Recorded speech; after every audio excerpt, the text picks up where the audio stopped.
So while I was thinking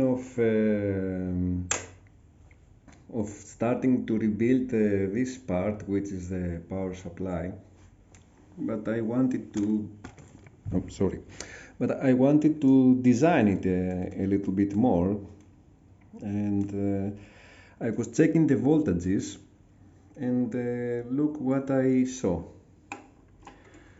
So if I check the output of this diode here, which is here, okay.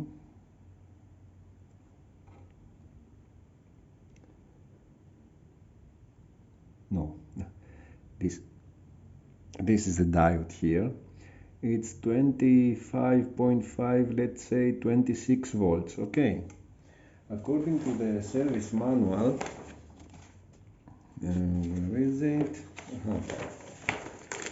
According to the service manual, this should be 24, and it's 26, 25.5, which is nearly okay. Then, if I check the other diode, which has a high voltage, and the other diode, the output of the other diode is, I will check it directly from the diode, okay. Not the diode, the rectifier, okay, this is the rectifier. 255 volts, and according to the service manual, this should be 265 volts, okay, it's a little bit less, but anyway. While checking the output of this diode here, according to the service manual, the output of this diode should be 24 volts.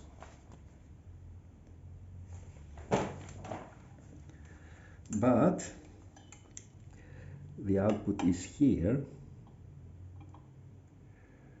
but it's 19. You see, 19 volts instead of 24. So this power supply here powers the two filaments, and each filament needs 12 volts. So it's two filaments here and two filaments here. So 2 by 6 volts each, 2 by 6 volts each. So 4 filaments. These are double diodes, okay? Double valves, okay? Double diodes, so yes.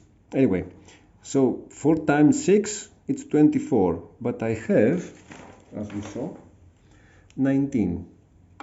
Was it 19? Yes, it's 19. So I thought that this rectifier here is a little bit risky, because it drops a lot of voltage. Let me check the input of this rectifier, so the alternative current. I should be very careful not to touch both cables at the same time. So it's 21 instead of 22, which is not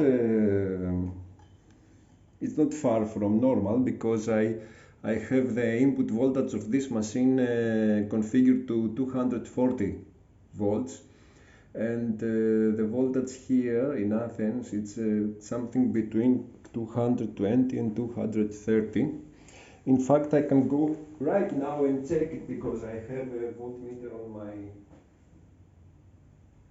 228. It is right now. So one volt less is not a bad idea. It's not something bad anyway. So this rectifier here worries me, because it drops a lot of voltage. The thing with selenium rectifiers is as they age, they drop more and more voltage, and when the voltage drop becomes too much, they get hot and they burn. and I don't know what else may be damaged. I did try to touch it. Now I touch it here. It doesn't seem very hot if I touch it, to be honest. I also used my thermal imager here.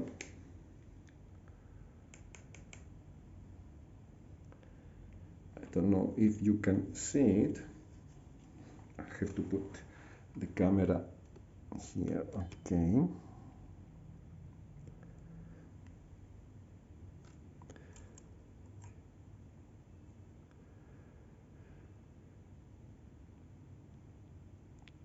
So this is the rectifier here. If you can see it, it's down here. It's the valve back there. Here is a resistor, and the rectifier is here. Well, it's 33 volts. No, 33 degrees is not that much. But it's winter now. I don't know what will happen in summer. But I'm worried that this rectifier does not have too much life in it. So before I start servicing the whole power supply, I thought it's a good chance that I change this rectifier with a silicone one, since I have a spare. I have spares of nearly anything. I saw the specifications of this rectifier, and it's way above the ones of that here. I think this is 600 volts, 4 amperes, something like that anyway. But it's too much, so I will replace this one, and I will also see how much resistance, if I need some resistance in series with this, to drop voltage, because silicon rectifiers have less voltage drop than selenium rectifiers. So sometimes when they design, the old designers of the 60s, when they designed stuff, they gave the right voltage into the rectifier to get the right voltage they want out. But with the silicon rectifier with less voltage drop, the voltage coming out will be higher. Maybe I will check it, and that may be a problem. So I will test some voltage drop resistors until I see that under load the output of this rectifier is 20. So this rectifier is permanently attached to that metal sheet below, so I will have to take it out. But first of all, I will just unsolder the wires. It's red and green for AC, while the orientation is not important. So red, green for AC, purple and black for DC. And now I will just start taking out these cables and free the rectifier from all the cables.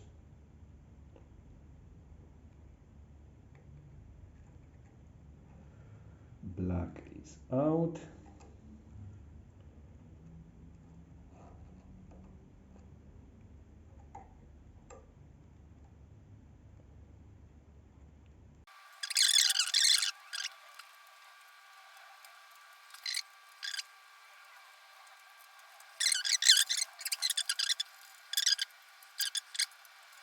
Thing here, I don't understand why they tie them so heavily. Anyway, this is out also, and now the rectifier is free, and I will have to take it out somehow. Have a look now here, as I'm gonna force out this rectifier here.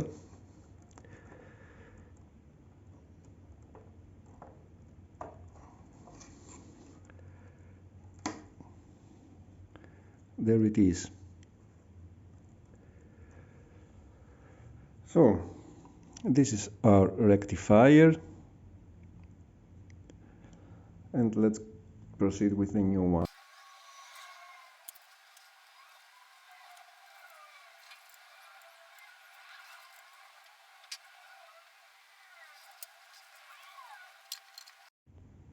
So if you can see here, I did solder all the cables except from the positive, which is that here that goes there, and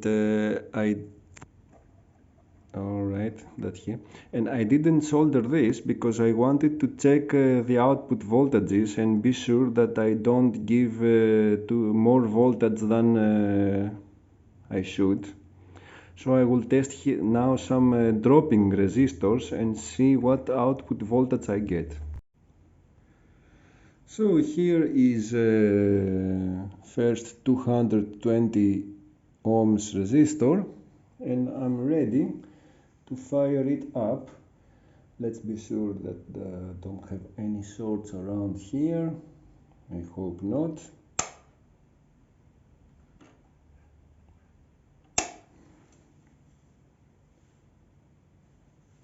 I took out the power cable.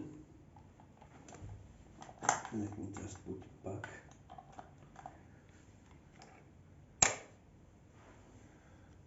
Okay, let's go quick. It's only 2.1 volts, nothing. So I will need to drop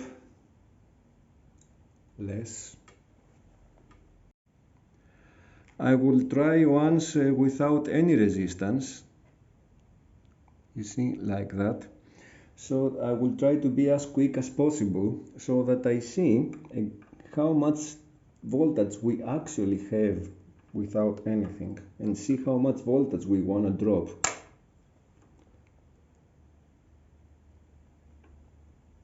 So we have 23.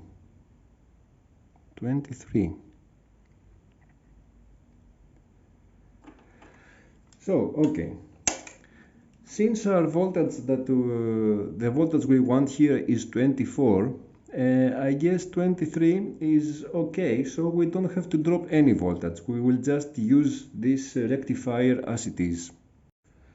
So I overreacted a little bit before. I was too nervous to do damage, but actually the voltage was not that high as I was afraid of. So I will just solder now the positive wire here.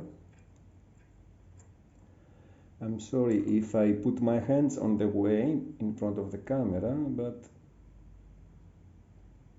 I have to solder somehow.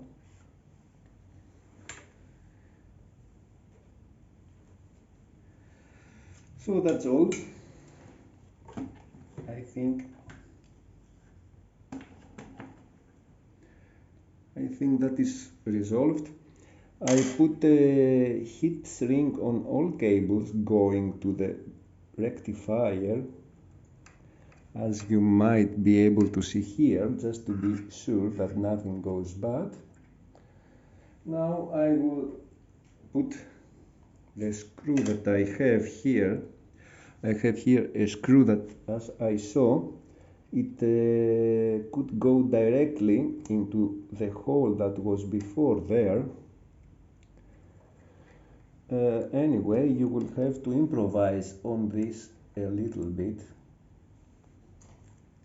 And I have an angle screwdriver here that I will use to fit the screw in.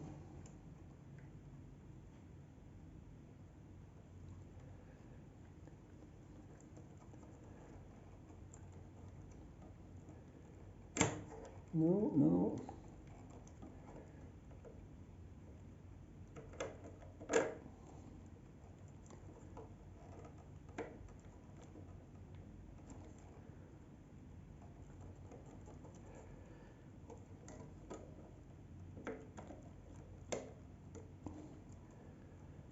Okay, that is now secured. I hope. And let me show you how it looks like. You can see it there. Let me just put some light. Now you can see it. So I put some tape underneath there just to be sure that I avoid anything that could go wrong.